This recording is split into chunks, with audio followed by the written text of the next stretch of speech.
piraso ng papel na ito, pinaka-iningat-ingatan ng dating OFW sa Saudi Arabia na si Raymond. May misyon kasi si Raymond na pag-uwi niya ng Pilipinas, hahanapin niya ang mga nakalista ritong pangalan. Pero wala silang utang o atraso kay Raymond. Sila ang mga batang nakilala ni Raymond nung nagsasagawa siya ng charity work kasama ang kanyang mga kaibigan sa mga bahay ampunan higit isang dekada na ang nakararaan.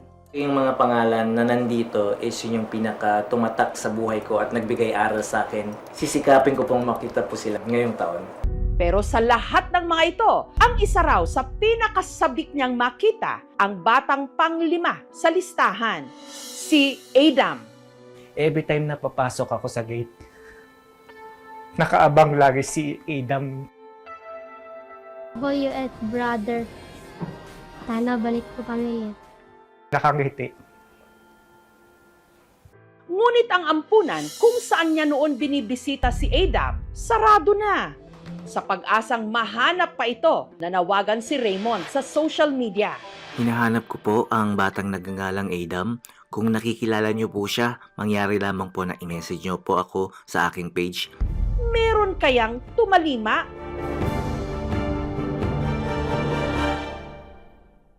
Noon pa man daw, may puso na para sa mga ulila at batang kalye si Raymond.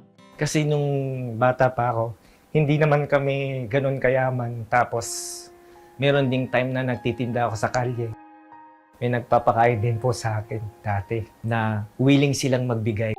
Nung working student pa siya, iniipon daw niya ang kanyang baon para makapag-organisa ng mga outreach program.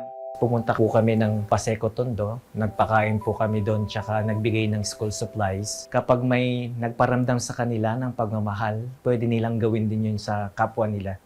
Pero ang hindi raw niya malilimutan, ang batang nakilala niya sa Tahanan ng Pagmamahal Incorporated sa Quezon City noong 2011, si Adam. Siya yung unang-unang tatakbo sa'yo. Hahag agad siya tapos nangangamusta pa siya. Kuya, ang tagal mong bumalik dito, kailan yung party natin? Boy at brother, sana balik po kami.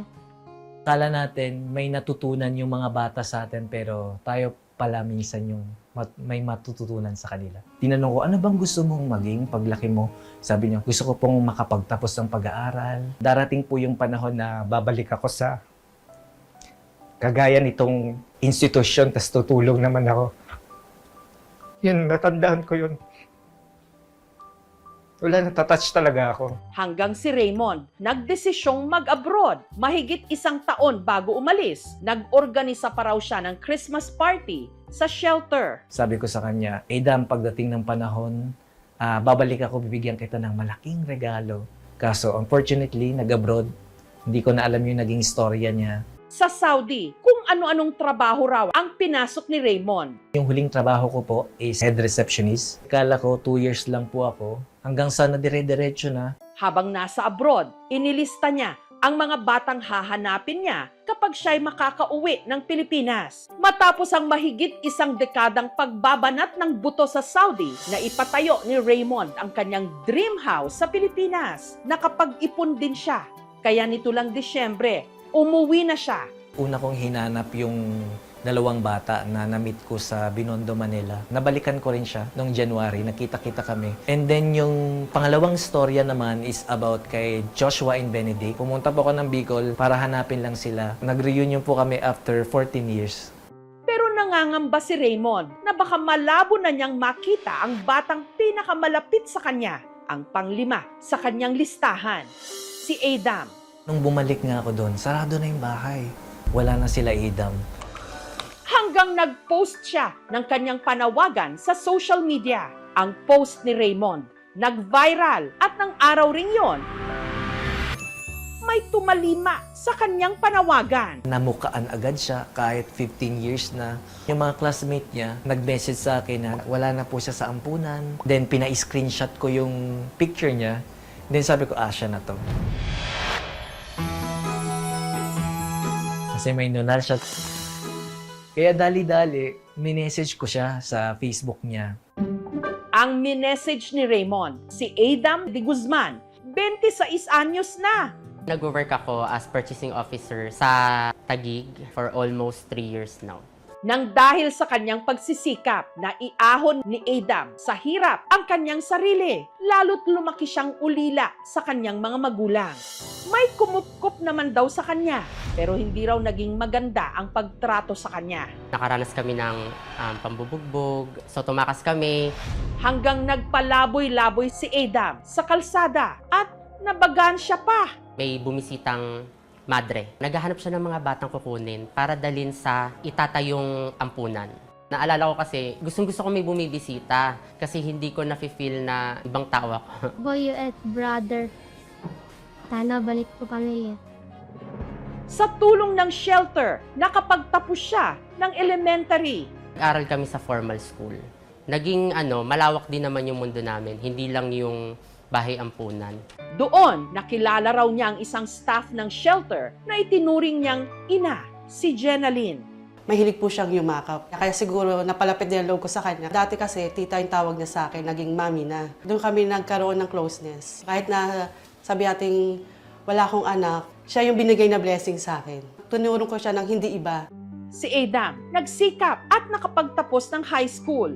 Para makapag-aral ng kolehiyo, naging working student siya. BA Operations Management. Taong 2022, graduate si Adam ng kursong Business Administration. Cum laude! Hanggat buhay yung pangarap sa puso mo, yun yung magdadrive sa'yo para abutin yung mga pangarap mo. Ngayong kumikita na ako, ibinibahagi ko din. May pinag-aaral kaming 6 na bata. So kung dati ako yung pinag-aaral, ngayon ako naman yung nagpapaaral. Hanggang nitong nakaraang linggo, halos sumabog daw ang kanyang notifications sa dami ng mga nag-tag sa kanya sa isang post. Kinabahan ako kasi baka mamaya hindi maganda yung post. Tinignan ko at sa dami ng bumibisita, hindi ko na talaga sila maaalala. Sabi ko, pwede bang makita na tayo ngayon na? Maalala pa nga kaya ni Adam si Raymond? At ano itong regalo ni Raymond sa kanya na mahigit 1 dekada ang hinintay bago niya maibigay? Ang pagtatagpo na magpapaalala sa iyo ng kabutihan ng puso. Susunod na! Noong umuwi ng Pilipinas ang dating OFW sa Saudi Arabia na si Raymond, isa sa kanyang misyon, mahanap ang mga batang nakilala niya sa ampunan na nasa kanyang listahan. Mahigit 1 dekada na ang nakararaan. Tutulungan ko sila. Magbibigay ako ng tulong sa mga institusyon. Pero pinakasabik niyang makita si Adam na madalas daw niyang bisitahin noon sa bahay ampunan na tahanan ng pagmamahal. Boy at brother. Sana balik po pamilya. Every time na papasok ako sa gate, Nakaabang lagi, nakangiti. nung bumalik nga ako doon, wala na sila Adam. Hanggang nanawagan na siya sa social media. I miss you, Adam. Hope makita kita after 15 years. Nag-message sa akin na maayos na po ang buhay niya. Wala na po siya sa ampunan. Then sabi ko, siya na to. Kasi may nunal siya. Kaya dali-dali, minessage ko siya sa Facebook niya. Si Adam, nagtatrabaho na ngayon bilang purchasing officer sa isang kumpanya sa Taguig. Sa dami ng bumibisita, hindi ko na talaga sila maaalala. Akala ko scam. Kasi syempre ngayon, ang hirap na magtiwala sa mga tao. Habang binabasa ko yun, kinikilabutan ako. Kasi tumutugma yung karanasan ko before sa tahanan at yung nababasa ko. Sabi ko, pwede bang makita na tayo ngayon na? Nitong nakaraang linggo, si Raymond, kinatagpo si Adam.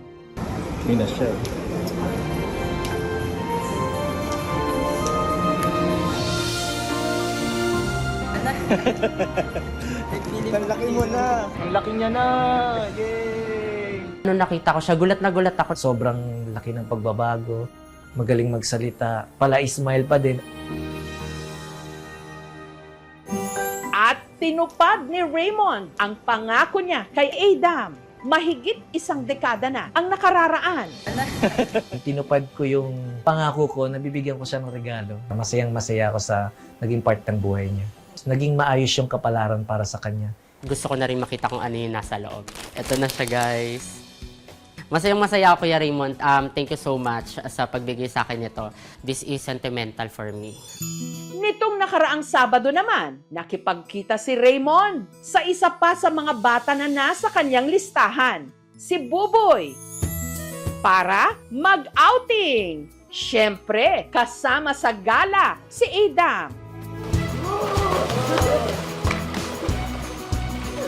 Iba po pala yung pakiramdam na kahit magkaiba yung kwento nila, ay ngayon ay magkasama na sila sa iba't ibang dinaanan nila sa buhay. Ngayon, nakakatulong na rin sila sa mga kagaya nila before. Hindi lahat nabibigyan ng pagkakataong lumaki sa sariling pamilya.